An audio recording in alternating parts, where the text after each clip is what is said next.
किस चाहिए राम के नाम का मुझको बस चाहिए।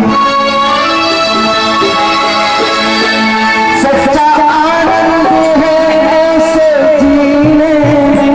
क्या बात है। आज भागवत में सब बैठे किनको आनंद आ रहा है। भागवत का रस किनको अच्छा लग रहा है, सभी को लग रहा है। तो आई भजन की ये आज की अंतिम भजन फिर कल हम लोग मिलेंगे। तो आइए सभी झूमते हुए राम के दरबार में चलेंगे। श्री राम जानकी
शारदा माता है, जो भी मुख से वचन कहे वो वचन सिद्ध हो जाता है। हाँ वचन सिद्ध हो जाता है। हृदय में माँ गौरी लक्ष्मी कंठ शारदा माता है, कंठ शारदा माता है। जो भी मुख से वचन कहे वो वचन सिद्ध हो जाता है। हाँ वचन सिद्ध हो जाता है। हे गुरु ब्रह्मा है गुरु विष्णु गुरु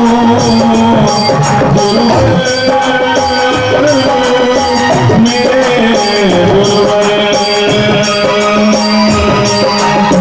गुरु ब्रह्मा है गुरु विष्णु है शंकर भगवान आपके चरणों में गुरुदेव प्रणाम आपके चरणों में। सारे प्रणाम आपके चरणों में गुरुदेव प्रणाम आपके चरणों में।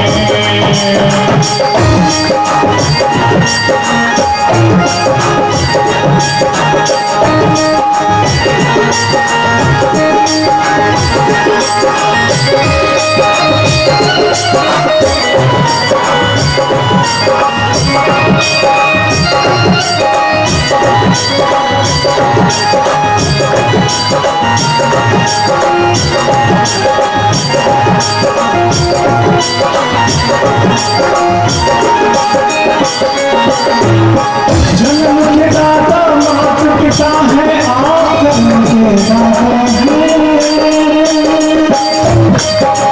जन्म के दाता मात पिता है आप कर्म के दाता है। आप कर्म के दाता है। आप मिलाते हैं ईश्वर से आप भाग्य विधाता है। हाँ आप भाग्य विधाता है।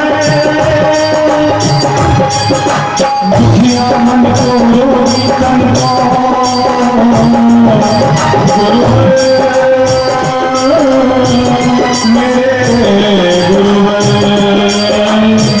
किसी लोग खंड में गुरु से बड़ा न कोई।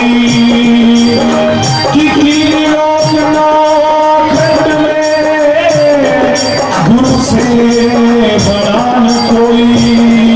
और प्रभु है सो कर सके पर गुरु है सो। दुखिया मन को रोगी तन को मिलता है आराम आपके चरणों में हे गुरुदेव प्रणाम आपके चरणों में। सारे तीरथ धाम आपके चरणों में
मंगलम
पुष्पं गृहीत्वा शान्तिपाठं भजेयुः।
Sarvada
भक्ति के वाला नच गुणई भक्ति प्रिय माधव भक्ति प्रिय माधव कस्तूरी तिलकं ललाट पटले वक्षस्थले कौस्तुभा नासाग्रे वरमौक्तिकं करतले वेणुकरे कङ्कणं सर्वाङ्गे हरिचन्दनं सुललितां कण्ठे च मुक्तावली गोपाश्री परिवेष्टितो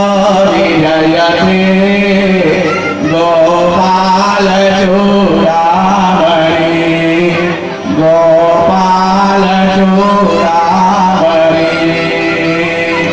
प्रार्थनापूर्वक नमस्कारं समर्पयामि नमस्करोमि नमः सर्वायुधार्थाय जगदाधारहे तदे साष्टाङ्गोऽयं प्रणामस्ते प्रयत्नेन मया कृतः दिनत्वेन मया कृतः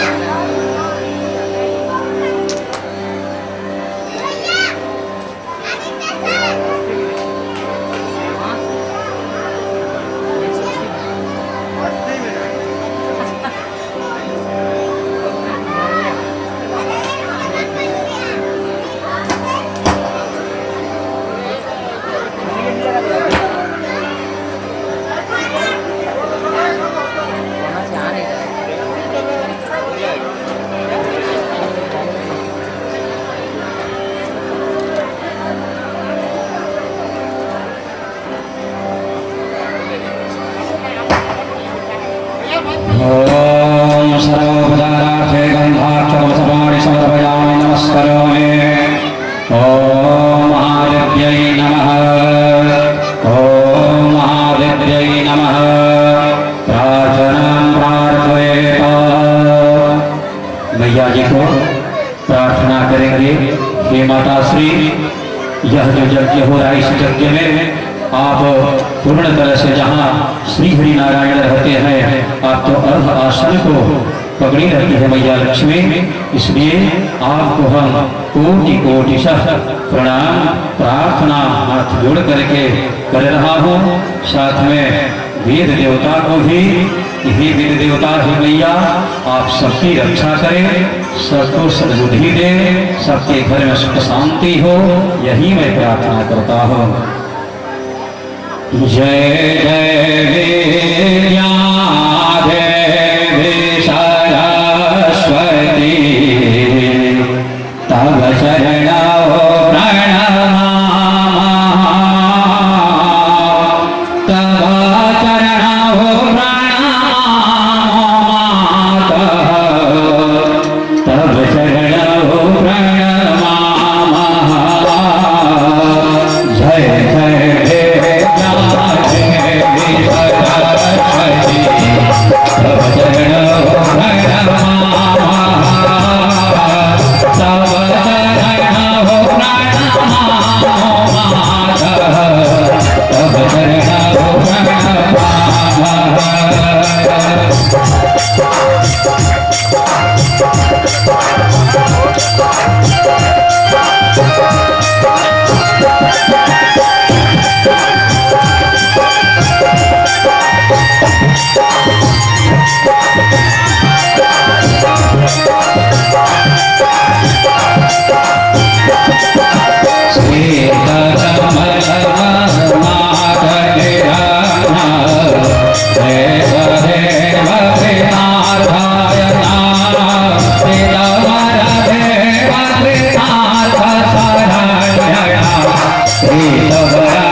Thank you.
भागवत कथा सुनने का संकल्प मन में रख लेता है, उसके जो पितृ लोग होते हैं वे स्वर्ग लोक में, पितृ लोक में जहां भी वे रहते हैं नाचने लगते हैं खुशी से कि आज मेरे कोई वंश में ऐसा हुआ है जो भागवत कथा सुनने गया है।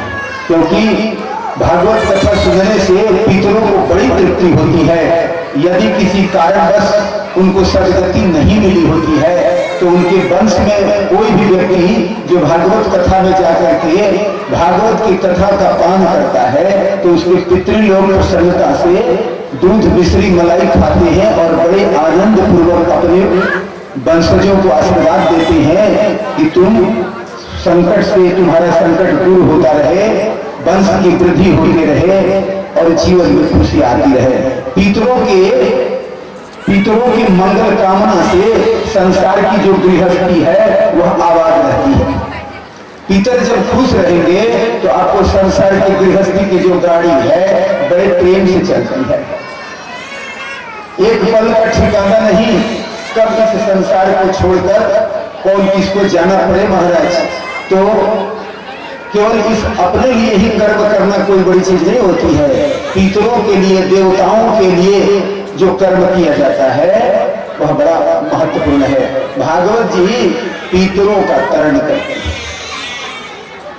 तो सबसे पहले कहा गया है कि यही कहीं कथा में जाइए या मंदिर में जाइए तो सर्वप्रथम 3 बार गंगा गंगा गंगा 3 बार स्मरण कर लेना चाहिए। उससे क्या होता है कि गंगा स्नान का फल मिल जाता है। गंगा स्नान हो गया क्योंकि कथा में बैठे हैं, भागवत जी का कथा सुनना है तो मन और तन दोनों पवित्र होना चाहिए। तो इसलिए 3 बार सब लोग गंगा गंगा गंगा का स्मरण कर लेंगे।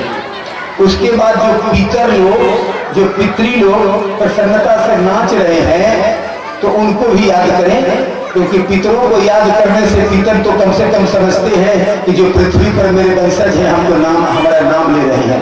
और एक ही नाम लेने से सारे आपके पितर खुश हो जाते हैं। जितने भी पितर हैं, जितने लोग आपके वंश में इस धरती को छोड़कर चले गए वह केवल स्वधा नाम से स्वधा स्वधा स्वधा 3 बार जो स्वधा स्वधा स्वधा का स्मरण करता है तो पितृ लोग बहुत प्रसन्न हो जाते हैं कि हम लोग सबका ये नाम ले लिया।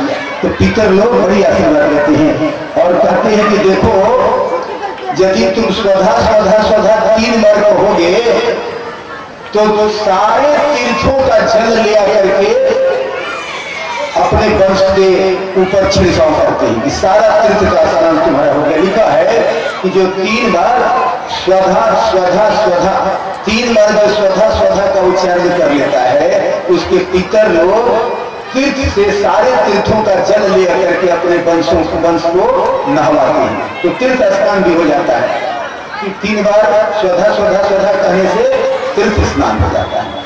तो चलिए स्वधा से पितरों का स्मरण करते हुए भागवत जी में प्रवेश करें कि हमारे पितरों की जो मनोकामना है वो पूर्ण हो, उनको सदगति प्राप्त हो और भागवत जी में प्रवेश करते हैं। व्यास जी एक दिन अपने आश्रम में बैठे हैं और उनके मन बड़ा उद्विग्न हो रहा है, मन बड़ा परेशान हो रहा है, मन में कोई खुशी नहीं आ रही है, मन में प्रसन्नता नहीं आ रही है, मन शांत नहीं हो पा रहा। जीवन में ऐसे कभी कभी समय आता है कि आदमी को समझ में नहीं आता है कि मन चाहता क्या है। ऐसे ही व्यास जी को बड़ा असमंजस हो रहा है, मन उद्विग्न है, अशांत है, क्या करना है नहीं करना है, क्यों मन अशांत है, समझ में नहीं आता। उसी समय नारद जी आते हैं और पूछते हैं कि व्यास जी आपका मन क्यों अशांत है? आपने जो महाभारत ग्रंथ लिखा है, नारद जी कहते हैं कि आपने जो महाभारत ग्रंथ लिखा है उसमें आपने वेद वेदांत उपनिषद आदि सभी के ज्ञानों का मर्म खोल करके समझा दिया। आपने तो अद्भुत ज्ञान दिया है महाभारत में। क्योंकि कितने लोग तो समझते हैं कि महाभारत में कौरव और पांडवों के बीच में जो लड़ाई हुई थी वही है महाभारत में। लेकिन व्यास जी जैसे ज्ञान के अवतार क्या किसी का लड़ाई झगड़ा के लिए उतना मोटा ग्रंथ लिखेंगे क्या?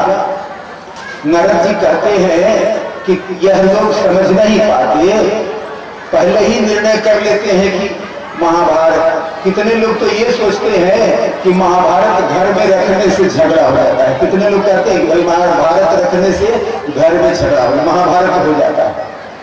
तो नारद जी कहते हैं कि आपने जो महाभारत की रचना की है उसमें ज्ञान का खजाना ही खोल दिया है। ज्ञान का जो बड़ा खजाना है उस खजाना को ही खोल करके रख दिया कि जिसको जितना मन आए ज्ञान को लूट ले। ऐसा महाभारत ग्रंथ है महाराज। भारतवर्ष में जन्म लेकर के जिसने महाभारत नहीं पढ़ी, महाभारत का कम से कम गीता नहीं जानी, तो भारतवर्ष में जन्म लेना व्यर्थ है। नारद जी कहते हैं अद्भुत है आपका महाभारत ग्रंथ। व्यास जी कहते हैं ठीक है उसमें बहुत ज्ञान है, ये तो सही बात है, लेकिन आज मेरा मन क्यों उद्विग्न है? देखो, जब गृहस्थ साधारण लोगों का मन जब उद्विग्न होता है, मन परेशान होता है, तो मन को खुश करने के लिए बाहर का साधन खोजते हैं। बाहर का साधन खोजते हैं कि क्या खा ले, क्या पी ले, क्या पहन ले, किससे बातचीत कर ले कि मेरा मन ठीक हो जाए। ये सोचते हैं, टीवी देखे, सिनेमा देखे, बाहर घूमने जाए, क्या करें, बहुत तरह की बात सोचते हैं। संत लोगों का जब मन उद्विग्न होता है, परेशानी में पड़ता है, कोई दुख आता है, कोई संकट आता है, तो अपने मन के अंदर झांकते हैं, अंदर देखते हैं कि हमसे कहाँ गड़बड़ी हुआ है, हमारे मन में कौन सी ऐसी परिवर्तन आया है, हमारा मन कहाँ अपवित्र हुआ है। कहीं ना कहीं हमारे अंदर ही परेशानी है, क्योंकि शास्त्रों ने बताया है कि दुख का कारण बाहर नहीं है, दुख का कारण हमारे अंदर है, हमारे मन में है, हमारी अज्ञानता है। हमारी अज्ञानता के कारण हम जो है नहीं समझ पाते कि दुख का कारण क्या है, तो बाहर खोजते हैं। दुख तो हमारे अंदर है, अब खोज रहे हैं बाहर, कहां से मिलेगा? नहीं मिलता।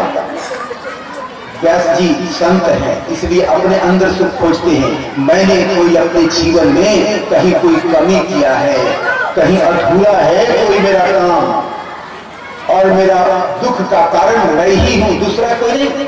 आम आदमी क्या कहता है, हम तो बड़ा खुशी थे, मेरा पड़ोसी थोड़ा हमको दुखी कर दिया, मेरा परिवार दुखी कर दिया, किसी न किसी दूसरे पर लांछन लगाएंगे। लेकिन संत अपने में खोजते हैं कि हम में कोई कमी। किसी पर क्रोध भी आ गया संतों को, तो सोचते हैं कि जरूर कहीं न कहीं हमारी पूजा में, हमारी साधना में कोई कमी रह गई, इसलिए वो अपने में कमी खोजते हैं, दूसरे में कमी नहीं खोजते। तो व्यास जी कहते हैं कि देखिए नारद जी, कोई न कोई हमसे काम बाकी रह गया है जिसके कारण हमको संतोष नहीं हो रहा।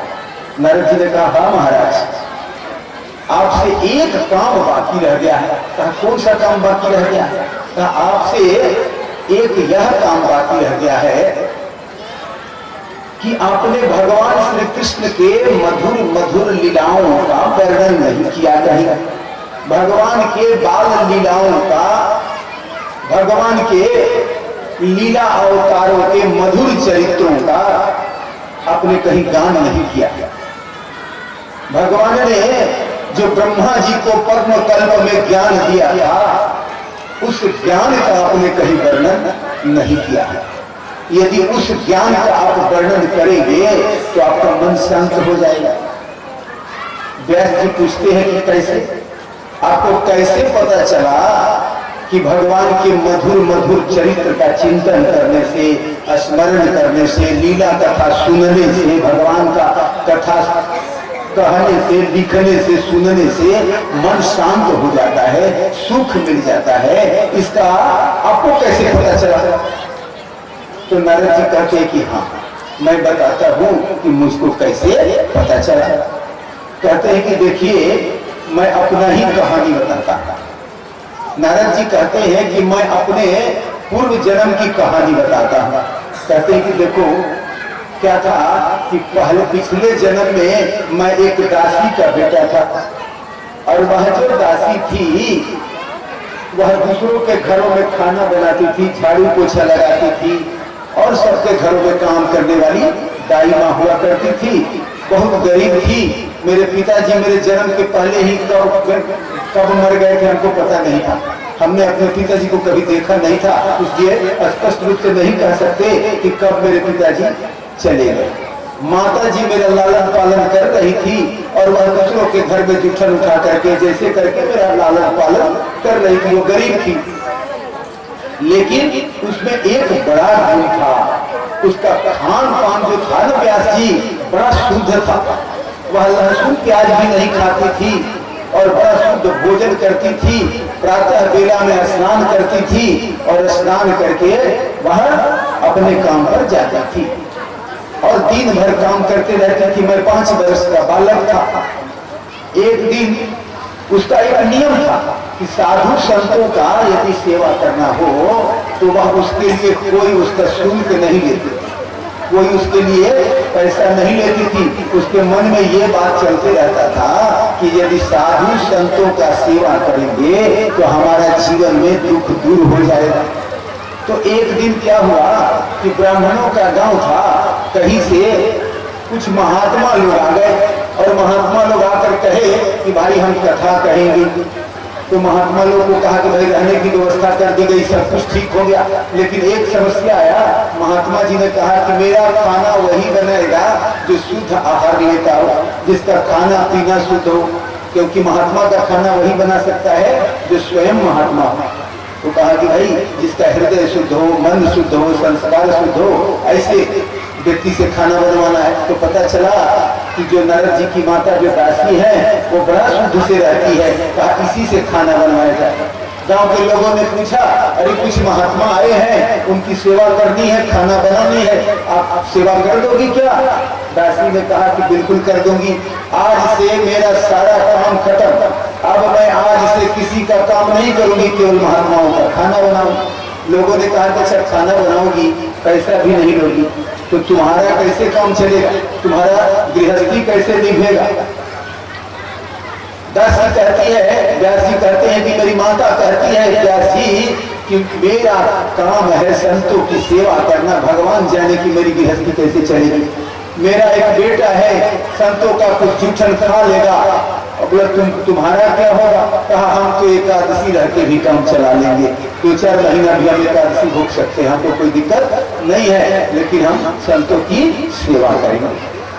दासी में यह बड़ा अद्भुत गुण था, इसलिए वह संतों की सेवा करने लगी। चातुर्मास व्रत में वे 4 महीना महात्मा लोग कथा सुनाते। 4 महीना रह गया चातुर्मास में। नारद जी को महात्माओं के आगे बैठा देती थी, कहती थी बेटा ये लोग जो महात्मा लोग बात बोले ना उसको ध्यान पूर्वक सुनना, इससे तेरे जीवन के सारे कष्ट दूर हो जाएंगे। इसलिए बेटा ये जो बोलेंगे ना तुम ध्यान पूर्वक सुनना।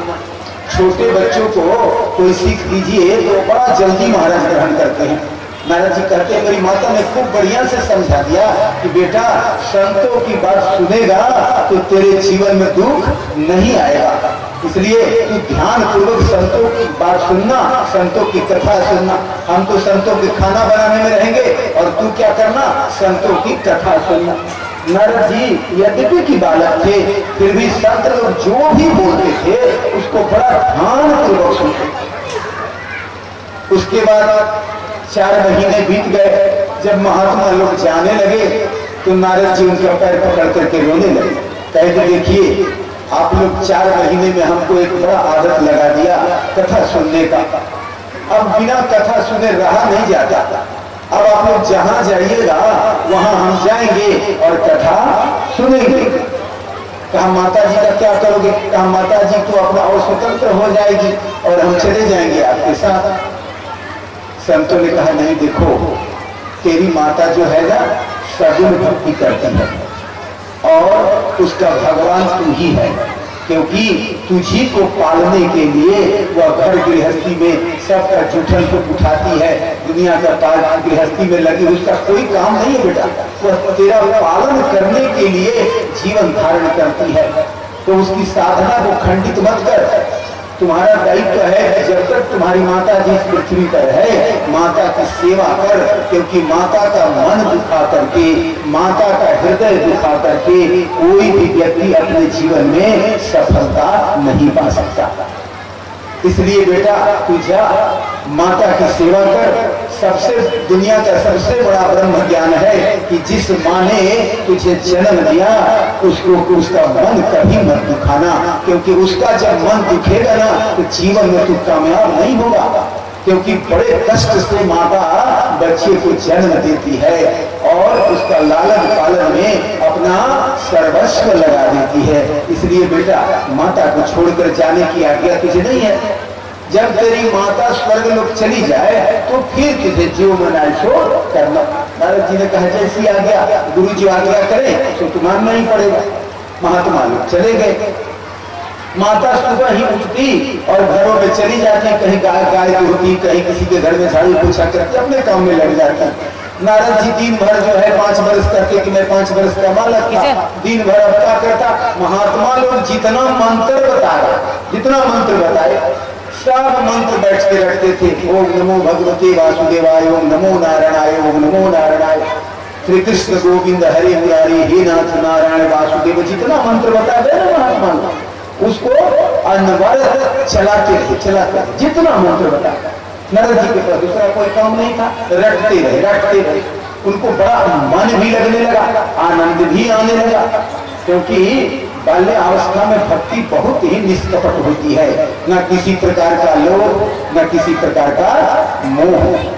क्योंकि जैसे जैसे अवस्था बड़ी होती जाती है मन की अवस्था बदलती जाती है और मन की निष्कपटता, मन की निर्मलता वह घटने लगती है। नारद जी तो निष्कपट रूप में मंत्र का जप कर रहे हैं। एक दिन क्या हुआ कि उनकी माता किसी के गाय दुहने के लिए शाम में गई थी और गाय दुह करके जब शाम में रात्रि में लौट रही थी तो रास्ते में एक सांप मिल गया और उस सांप ने नारद जी को माता को डस लिया। जब सांप डस लिया तो वहीं पर वो मर गई। किसी ने आकर के नारद जी से कहा कि नारद जी आपकी जो माता है वो मर गई। नारद जी गए, जाकर के देखा कि सारे गांव के लोग इकट्ठा हुए हैं और हाय हाय करके सब छाती पीट रहे हैं। एक ही बच्चा, ये छोटा बच्चा का पालन पोषण करती थी, बेचारी मर गई। सब दुख प्रकट कर रहे गांव के लोग, अब इतने छोटे बच्चे का क्या होगा। नारद जी कहते हैं व्यास जी, सारा लोग जब छाती पीट पीट करके मेरी माता के मृत्यु पर रो रहा था तो मुझे बड़ी हंसी आ रही थी, लेकिन मैं ऊपर से नहीं हंसा कि लोग क्या कहेंगे, लेकिन मन ही मन में बहुत हंस रहा था और कह रहा था कि विधाता की कितनी बड़ी लीला है, विधाता ने हम पर कितनी बड़ी कृपा की है कि माता बड़ा कष्ट सहन कर रही थी मेरे लिए। अब माता जो है, क्योंकि माता शुद्ध थी, माता का चरित्र शुद्ध था, मेरी माता पवित्र काम करती थी और जो शुद्ध काम करने वाला है ना महाराज, उसकी मृत्यु आए ना तो रोना नहीं चाहिए। जो भागवत कथा सुना है, जो भागवत कथा में बैठता है वो मर भी जाए तो कोई चिंता की बात नहीं। क्यों?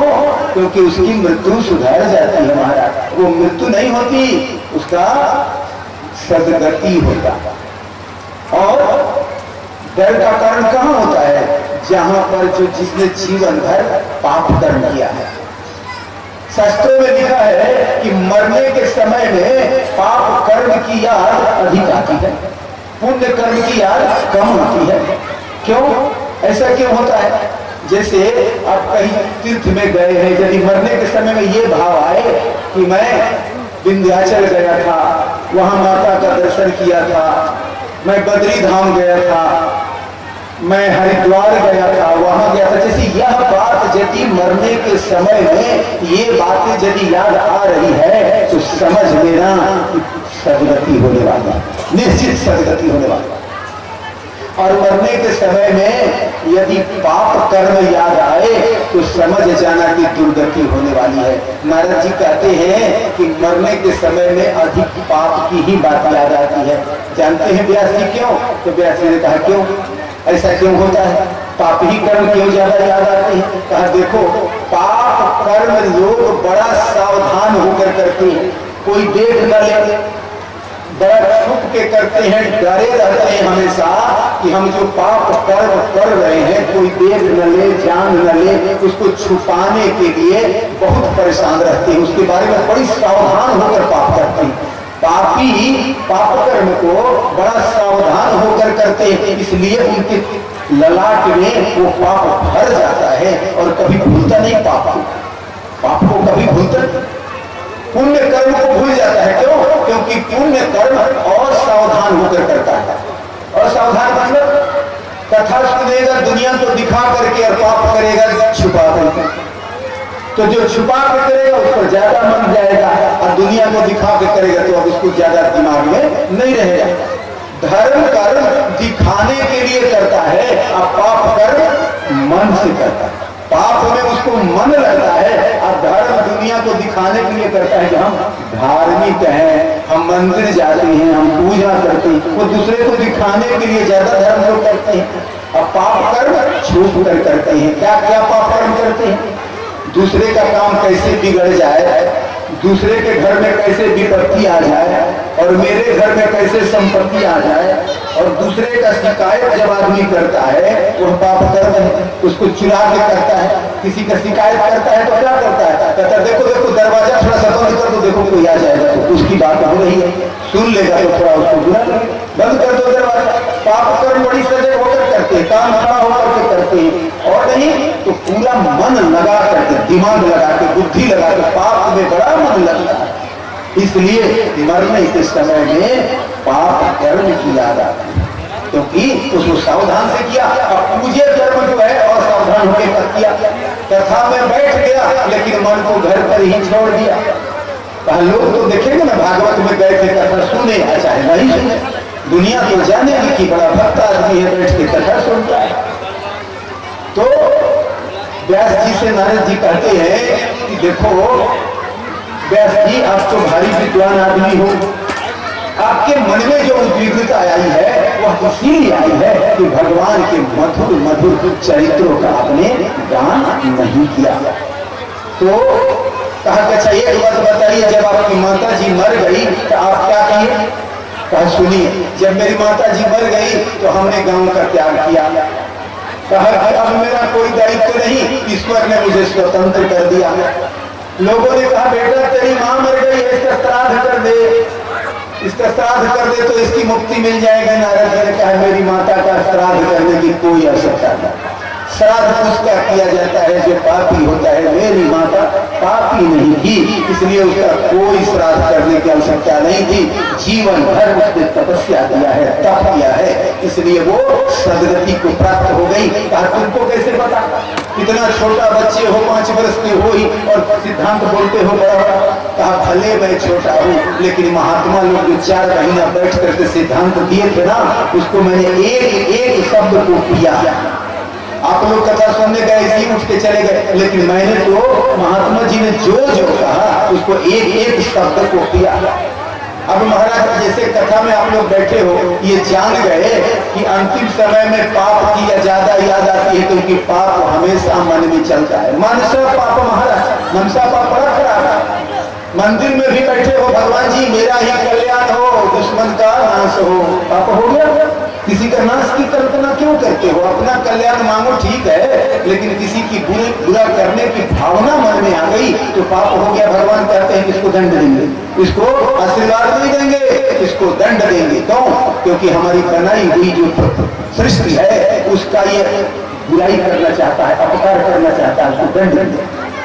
इसलिए यदि भला चाहते हो तो भगवान के पास जाके कहो पंच के पीछे मेरा भी कल्याण, अकेला कल्याण मत मांगो। नारद जी ने कहा कि मेरी माता का कोई श्राद्ध करने की जरूरत नहीं, और माता को प्रणाम किया और चल दिया। कहा माता के शरीर का क्या होगा? कहा साधु का शरीर जलाया नहीं जाता, साधु का शरीर जलाया नहीं जाता। क्यों? परमार्थ के कारण साधु धरा शरीर, साधुओं का शरीर तो परमार्थ के कारण होता है। उसके शरीर में क्यों महात्मा लोग जब मरते हैं उसको क्यों नहीं जलाया जाता है? इसलिए कि उसको जीव जंतु कीटाणु जो भी है उसका आहार बनता है, वो मरने के बाद भी अपना शरीर सौंप देते हैं कि जितना कीड़ा मकोड़ा जो भी है मेरा शरीर को खा करके तृप्त हो जाए। मरने के बाद भी महात्मा लोग शरीर का सदुपयोग करते हैं। कहा मेरी माता बड़ी शुद्ध पवित्रता है माता में, इसके जीव जंतु खा करके आगे बाकी माता का यह भी दान हो जाएगा, इसकी मुझे कुछ करने की जरूरत नहीं है। और नारद जी चले। कहा व्यास जी जब मैं वन में गया, जंगल में गया तो मुझे थोड़ा भूख भैया सताने लगी, छोटा बालक था। अब वहां जंगल में गया तो याद आया कि महात्मा जी लोग कहते थे कि बेटा जब मुझे भूख प्यास सताए ना तो क्या करना, आसन लगा के बैठ जाना और भगवान का याद करना, वो तुझे खिला देगा। क्योंकि संपूर्ण सृष्टि की जो भोजन की व्यवस्था है वो भगवान ही करता है, चाहे वो माता के रूप में करे, दाता के रूप में करे, दानी के रूप में, जिस रूप में करे, कहीं न कहीं से ईश्वर व्यवस्था कर देता है। नारद जी ने कहा अच्छा देखे महात्मा जी लोग कहे थे उसका क्या प्रभाव है। देखा क्या, एक झरना है, बड़ा मीठा पानी आ रहा है। कहा पानी पहले पी लेते हैं। आचमन किया, पानी पिया और पालथी लगा करके बैठ गए और बैठ करके भगवान का ध्यान करने लगे। श्रीमन नारायण नारायण नारायण, श्रीमन नारायण नारायण नारायण, लक्ष्मी नारायण नारायण नारायण, लक्ष्मी नारायण नारायण नारायण, श्रीमन नारायण नारायण नारायण, श्रीमन नारायण नारायण नारायण, श्रीमन नारायण नारायण नारायण, श्रीमन नारायण नारायण नारायण, लक्ष्मी नारायण नारायण नारायण, लक्ष्मी नारायण नारायण नारायण। आनंद कंद भगवान की। नारद जी बैठ करके भगवान का ध्यान लगा दिए। भगवान के मोहनी मोहनी रूप का कहते हैं व्यास जी मैंने भगवान का सुंदर रूप को याद किया। भगवान का क्या अद्भुत रूप है, गले में वैजयंती माला है। भगवान का जो रूप है वह अद्भुत है। भगवान का स्वरूप इस प्रकार मालूम होता है, ऐसा देखने से मालूम होता है कि आनंद से मन भर गया, क्योंकि भगवान का नाम ही आनंद कंद है। तो उस भगवान के दिव्य रूप का, भगवान के रूप माधुरी का, भगवान की मधुर मधुर कथा का नारद जी मन में चिंतन करने लगे। देखिए मन में जैसा चिंतन करिएगा, जैसी बात सोचिएगा, वैसा ही चित्त में पवित्रता होती है। जैसे भागवत सुनते सुनते किसी के प्राण चले जाएं तो चाहे कितना भी बड़ा पापी हो उसका निश्चित रूप से स्वर्ग में वास होता है। और भगवान के मधुर रूप में कहीं ध्यान लग गया तो फिर तो महाराज आनंद ही आ गया। नारद जी जब ध्यान करने लगे तो भगवान उनके हृदय में प्रकट हो गए और उस रूप को देख करके और वो आनंद से भर गए और उनका भूख प्यास सब मिट गया और आनंद में मग्न होने लगे। थोड़े देर के बाद वह जो मूर्ति उनके हृदय में प्रकट हुई थी, जो रूप का दर्शन उन्होंने अपने मन में किया था, वह रूप अचानक से उनके हृदय से बाहर निकल गया। और जब वह रूप बाहर निकला तो नारद जी छटपटाने लगे, रोने लगे। वह मूर्ति कहाँ चली गई, बड़ा दिव्य रूप उसका मैं दर्शन कर रहा था, बहुत छटपटाने लगे, रोने लगे। कहा मैं वह रूप अब नहीं आया तो मैं प्राण त्याग कर दूंगा। बहुत बेचैन हो गए। आकाशवाणी हुई, हे बादल, कलयुग में कभी भी जब तक साधक के मन में थोड़ी सी भी आसक्ति रह जाए, थोड़ा सा भी मोह रह जाए, एक भी कामना मन में छिपी हुई भी रह जाए, उसको भगवान का प्रत्यक्ष दर्शन नहीं मिलता। याद रखना, सब लोग कहते हैं, कितना लोग पूछते हैं कि भगवान को किसी ने देखा है क्या? भगवान को सब कोई देख सकता है महाराज। भगवान के लिए कोई ऐसा नियम नहीं है। भगवान के लिए लोभ करता है ना महाराज, फिर उसकी सारी कामना अपने आप समाप्त हो जाती है। बहुत सारे लोग कथा में आए हैं तो कथा में किसी की कुछ कामना है, किसी की कुछ कामना है, लेकिन भगवान के लिए जो बैठा है कि भगवान हम पर प्रसन्न हो जाए, हम भगवान के लिए बैठे हैं, अपने लिए नहीं बैठे हैं। हमको कुछ नहीं चाहिए, हम केवल भगवान की कथा सुनने बैठे हैं। भगवान की कथा सुनेंगे, भगवान हमको कुछ दे या नहीं दे उससे हमको कोई मतलब नहीं है। हमको भगवान की कथा सुनने में अच्छा लग रहा है, कथा सुनेंगे। आकाशवाणी ने कहा कि जब तक मन में थोड़ी सी भी लालच, कामना, आसक्ति रहेगी, वो व्यक्ति फिर पृथ्वी पर आएगा, फिर आना पड़ेगा और 84 लाख जोनी में घूमेगा। पिल्लू, फतिंगा, जानवर, सब जानवर बनेगा। कुत्ता, उल्लू, सियार, बाघ, बहुत सब जानवर बनेगा। कितना लोग कहते हैं ना महाराज, पंछी बड़ा उन्मुक्त होता है, भय मुक्त होता है पंछी। कई कवियों ने बड़ा पक्षी पर लिखा है कि हम पक्षी उन्मुक्त गगन के। लिखा जाता है पक्षी को जहां मन करे तहां उड़ जाए, उसको मन में बड़ा आजादी है। लेकिन जानते हैं पक्षी कितना भयभीत होता है, जानवर कितना भयभीत होता है।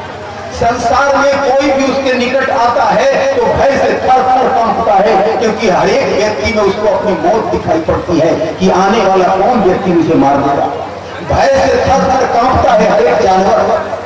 लोग तो देखने में बड़ा अच्छा लगता है कि कुत्ता कितना सजग है, बार बार इधर से घुमाता है, उधर घुमाता है, बड़ा सतर्क है। क्या देखता है? हर एक व्यक्ति में अपनी मौत का दर्शन करता है। आने वाला कब डंडा मारेगा, कब हमको मारेगा, भय से कांपता है महाराज। और जो भय में रहता है उसका दुर्गति निश्चित है, क्योंकि भय में जिसका प्राण निकलेगा, शास्त्र कहता है उसका दुर्गति हो जाता है।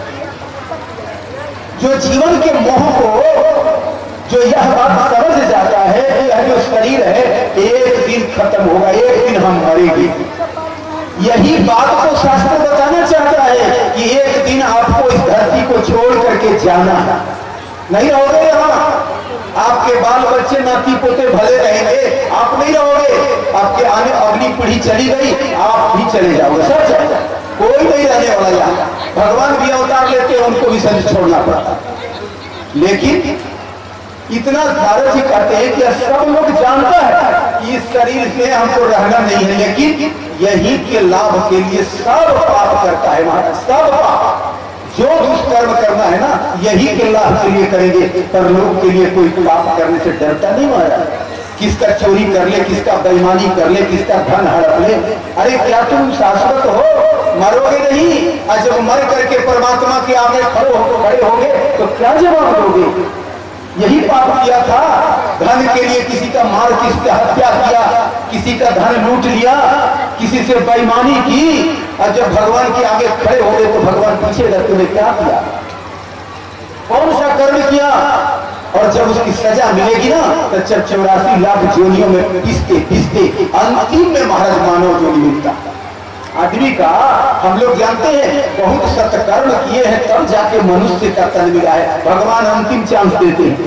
तुझको शरीर मनुष्य का दिया, जा तू धर्म कर, भागवत सुन, पुण्य कर्म कर, दान पुण्य कर, जीवन को धन्य बना ले।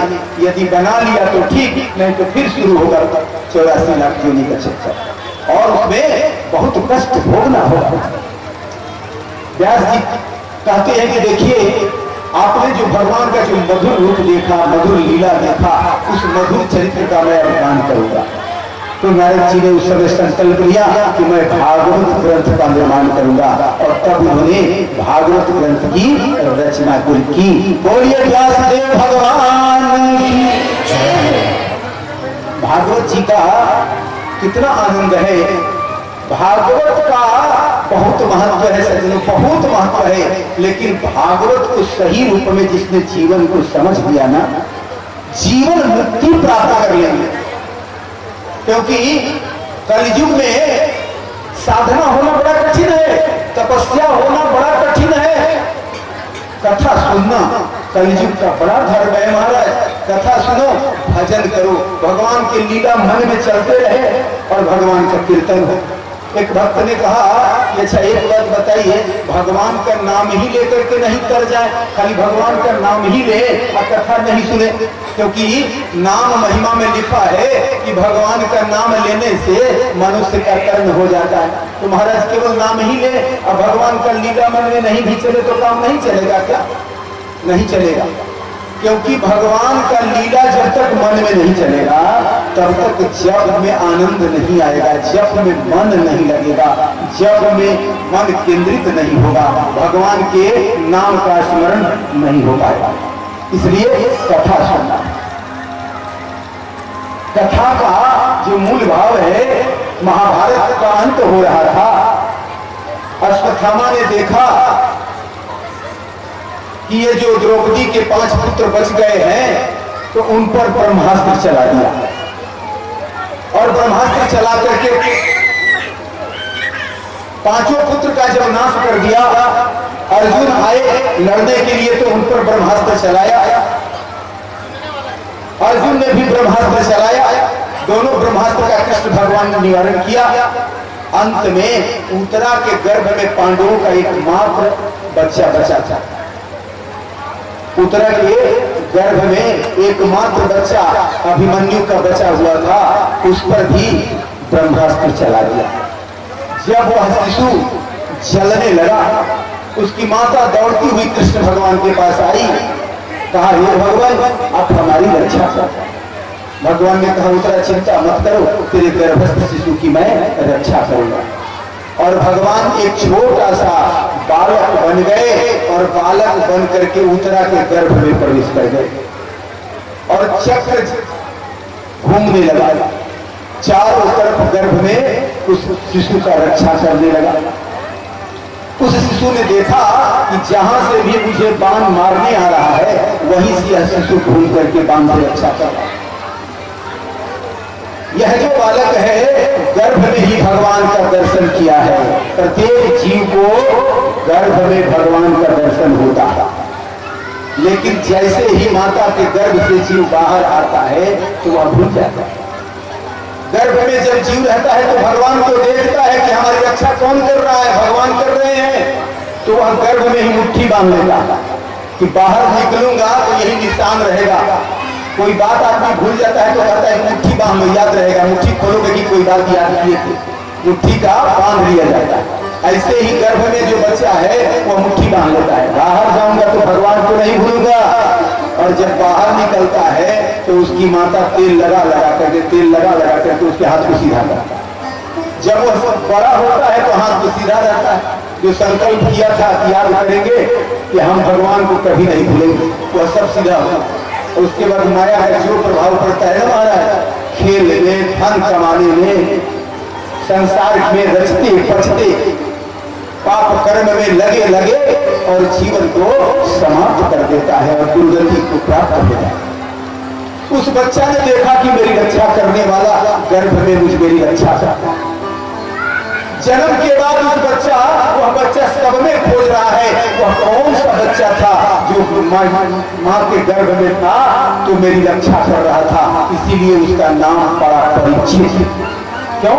क्योंकि वह सब में खोजता था, परीक्षा लेता था। कोई आदमी मिलता था, अच्छा ध्यान से देखे कहीं यही नहीं था जो माता के गर्भ में मेरी रक्षा कर रहा था। प्रत्येक व्यक्ति में भगवान को वह बालक खोज रहा था, वह कौन सा बच्चा था जिसने माता के गर्भ में मेरी रक्षा की थी, इसलिए उसका नाम पड़ा परीक्षित। और जब परीक्षित का जन्म हुआ महाराज तो युधिष्ठिर महाराज ने दान किया। लिखा है शास्त्र में कि यावत नाल छेदन, जब तक बच्चा का नाल नहीं काटा जाता तब तक सूतक नहीं लगता है। बच्चे का जब जन्म होता है ना महाराज तो 10 दिन तक सूतक लगता है, और जब तक माता का गर्भ में जो नाल से जब बच्चा जुड़ा रहता है उस नाल को काट नहीं दिया जाता तब तक सूतक नहीं लगता। लिखा है कि नाल काटने के पहले जो दान किया जाता है उसका अच्छा फल होता है, वह बालक के भाग्य को बदल देता है। और उस समय ब्राह्मणों को बुला करके जो दान दिया जाता है वह बच्चे को दीर्घायु बनाता है। युधिष्ठिर ने ब्राह्मणों को बुलाया, कहा महाराज नाल छेदन हो जाएगा, उसके बाद उसे हमको सुतक लग जाएगा, इसलिए आचार्यों को बुलाया, उनको दान दिया और कहा कि बच्चे का भविष्य बताइए। कहा यह जो बच्चा होगा ना, यह बच्चा बड़ा अद्भुत होगा, यह कलयुग का भी दमन करेगा, यह बच्चा पूरा जीवन जो है प्रतापी जीवन जिएगा और अंत में गंगा तट पर बैठकर प्राण छोड़ेगा और गंगा तट पर बैठकर भागवत सुनेगा। गदगद हो गए युधिष्ठिर, हमारे धर्म की, हमारे वंश की कीर्ति को यह लाज रखेगा। बड़े आनंदित होकर के दान किए। बड़ा आनंद है ये भगवान की कृपा से मेरे घर में ऐसे पुत्र का उत्पन्न हुआ है कि जो अंतिम समय में अपना प्राण गंगा जी के तट पर बैठकर छोड़ेगा। परीक्षित का जन्म हुआ, परीक्षित बड़े हुए, काफी समय बीत गया, युधिष्ठिर राज्य करने लगे। एक दिन अर्जुन को कहा भैया भाई ये काम करो, द्वारिका जाकर के भगवान श्री कृष्ण का खबर लाओ। बहुत दिन हो गया इनका कोई खबर पता नहीं चला। महाराज आज का युग नहीं था कि मोबाइल उठाए और तुरंत पूछ लिए कैसे हैं, ठीक है। बड़ा समय लगता था, वहां उस समय चिट्ठी पत्री का भी जमाना नहीं था, पोस्ट कार्ड भी नहीं चलता था, ऐसा जमाना था। एक ही तरीका था कि वहां जाओ और जाकर के खबर ले आओ। अर्जुन गए द्वारिका, गए तो 7 महीना तक नहीं लौटे। युधिष्ठिर को बड़ी चिंता हो गई, 7 महीना गए हो गए अभी तक आए नहीं। भीम से कहा कि पता नहीं इतने दिन क्या कर रहे हैं, आते क्यों नहीं। अर्जुन जब आए तो रोनी सा सूरत बनाए हुए ऐसा लगता था कि उनके तेज ही खत्म हो गया है। आकर के हाथ जोड़ करके और रोने लगे, भैया सब खत्म हो गया। युधिष्ठिर ने कहा क्या खत्म हो गया, तूने कोई पाप कर्म तो नहीं किया?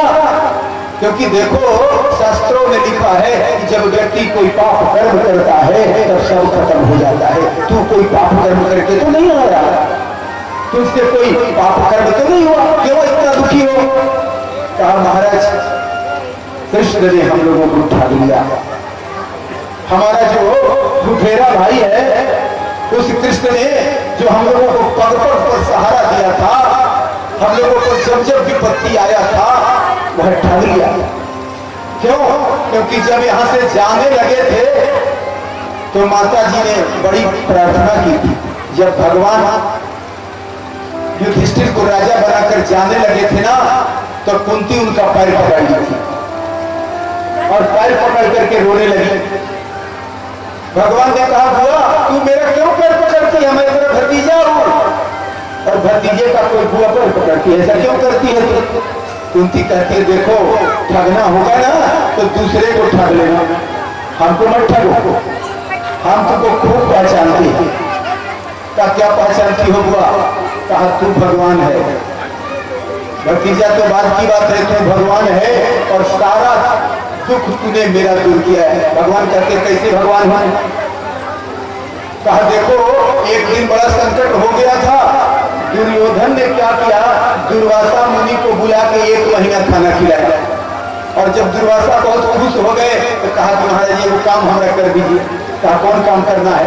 कहा पांडवों के यहाँ चले जाइए, हमारे 5 पांडव भाई है ना उनके यहाँ चले जाइए, लेकिन एक कृपा कीजिएगा महाराज 2 बजे के बाद जाइए, 2 बजे के पहले मत जाइएगा, यही वरदान दीजिए और कुछ नहीं चाहिए। दुर्वासा सीधे महात्मा है, कहा कि 2 बजे जाने का क्या मतलब है? कहा नहीं महाराज आप 2 ही बजे जाइएगा, सवेरे मत जाइएगा, 2 बजे जाइएगा। कहा ठीक है 2 ही बजे जाए। 2 बजे गए पांडवों के यहाँ और कहिएगा जाकर के कहिएगा खाना खाएंगे। अपने चेलों के साथ दुर्वासा गए और कहा कि मुझे भोजन दो, हमको भूख लगी है। द्रौपदी डरने लगी। द्रौपदी को एक सूर्य भगवान ने एक पात्र दिया था जिसमें वह जब तक खाना नहीं खाती तब तक वह किसी को भी खिला सकती। अच्छा है। और जब द्रौपदी खाना खा करके मांझ देती थी उस बर्तन को तब अब उसमें से कुछ नहीं हो सकता। युधिष्ठिर जी ने कहा महाराज बैठिए, खाना खाए आए हैं तो बैठिए। तो नहीं हम लोग स्नान करने जा रहे हैं, अभी जमुना जी में स्नान करेंगे और आएंगे तब तक खाना तैयार रखो, हम लोग तुरंत आ रहे हैं। बहुत सारे चेला द्रौपदी रोने लगी, अब इनको मैं आज क्या खिलाऊं, इतने लोगों का खाना है नहीं, घर में कोई सामान भी नहीं। जंगल में उस समय रहते थे लोग महाराज, भीख मांग के खाते थे, भिक्षा का जो सामान था खत्म हो गया था, क्या खिलाएंगे महात्मा को। उसमें भी दुर्वासा ऋषि आए हैं, इनको नहीं खिलाया तो श्राप दे देंगे, बड़ा कठिन काम है, क्या करूं, बड़ा दिक्कत हो गया।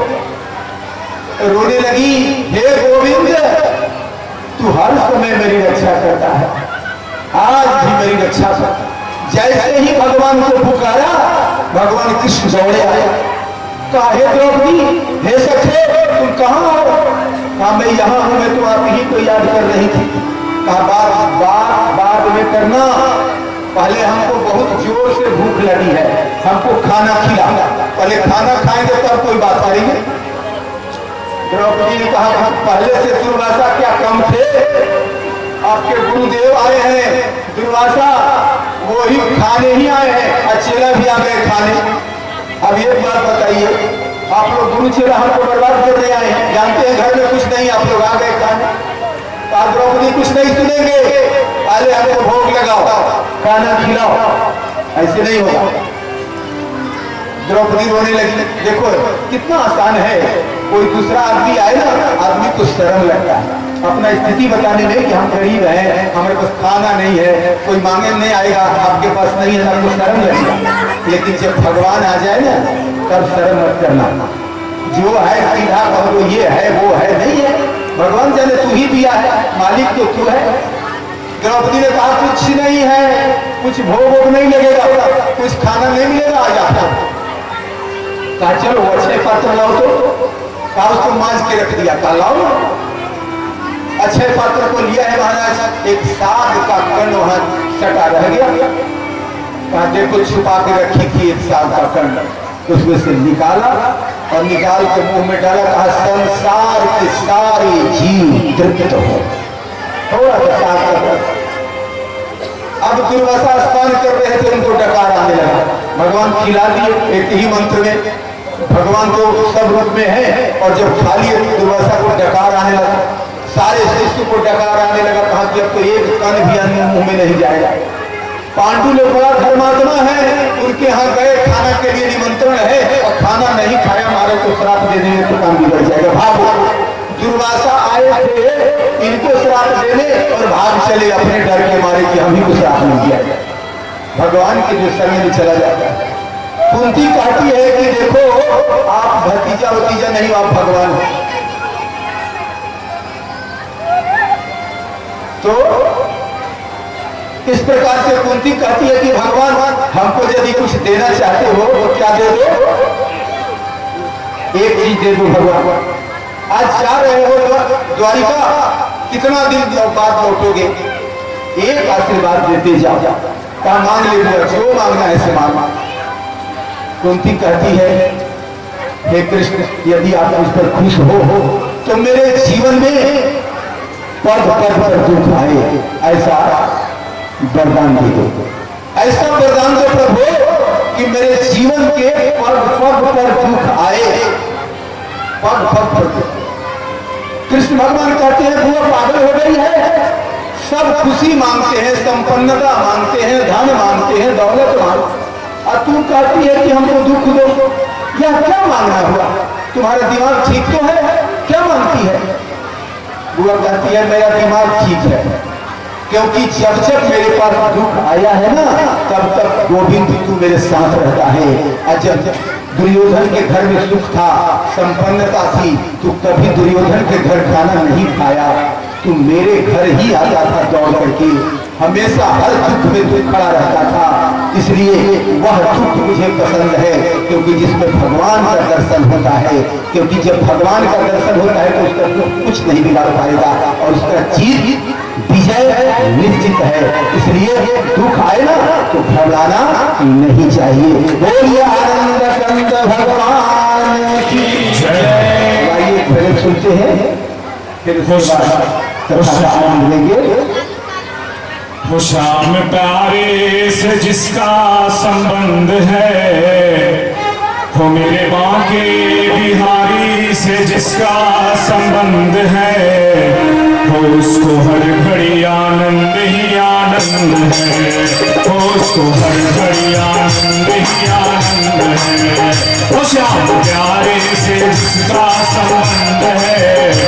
श्याम प्यारे से जिसका संबंध है वो उसको हर घड़ी आनंद ही आनंद है, वो उसको हर घड़ी आनंद ही आनंद है।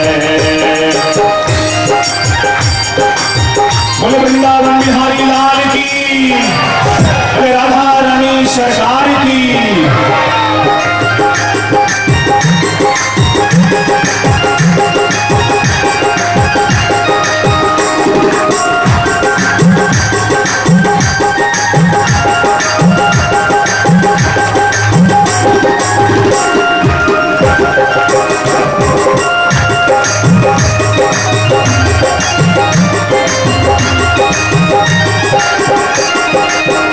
झूठी ममता से करके किनारा, झूठी ममता से करके किनारा, बोले कि सच्चे प्रभु का सहारा, बोले कि सच्चे प्रभु का सहारा।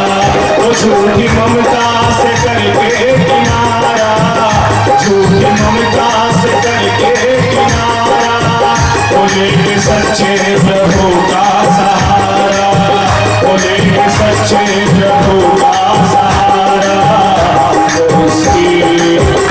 उसकी रजा में जो रजामंद है, उसकी रजा में जो रजामंद है, उसको हर घड़ी आनंद ही आनंद है। मेरे आके बिहारी से जिसका संबंध है, मुरली वाले से जिसका संबंध है, उसको हर घड़ी आनंद ही आनंद है।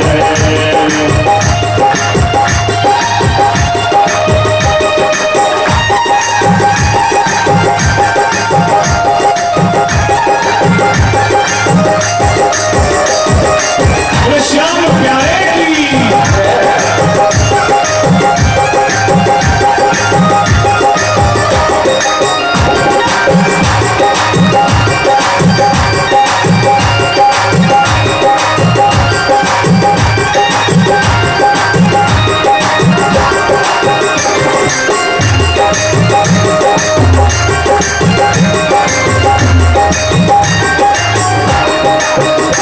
निंदा चुगली न जिसको सुहाए, निंदा चुगली न जिसको सुहाए, बुरी रंगत की संगत न भाए, बुरी रंगत की संगत न भाए।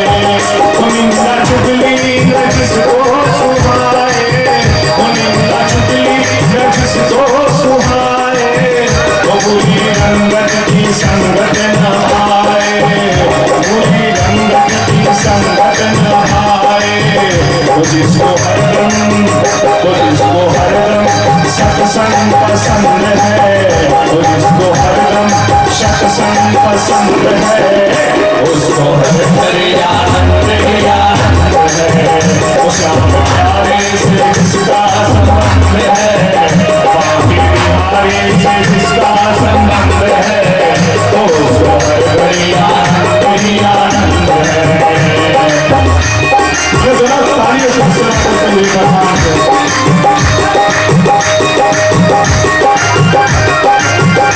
बोले परम पूज्य गुरुदेव भगवान की जय हो।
करके भागवत का कथा श्रवण जिस समय करते हैं उस समय उसके जीवन के समस्त विघ्न, उसके जीवन के समस्त अनिष्ट थर थर कांपते हैं और कहते हैं कि अब इस पर मेरा कोई बस नहीं चलने वाला, क्योंकि यह तो अब भागवत जी के अस्त्र में चला गया। पापों का जो फल होता है, जीव को जीवन में पाप और पुण्य दोनों का फल भोगने के लिए ही जीवन में आता है। जब जीवन में अनुकूलता होती है तो समझना कि पुण्य का फल मिल रहा है। जैसे अभी भागवत सुन रहे हैं तो ये समझना कि पुण्य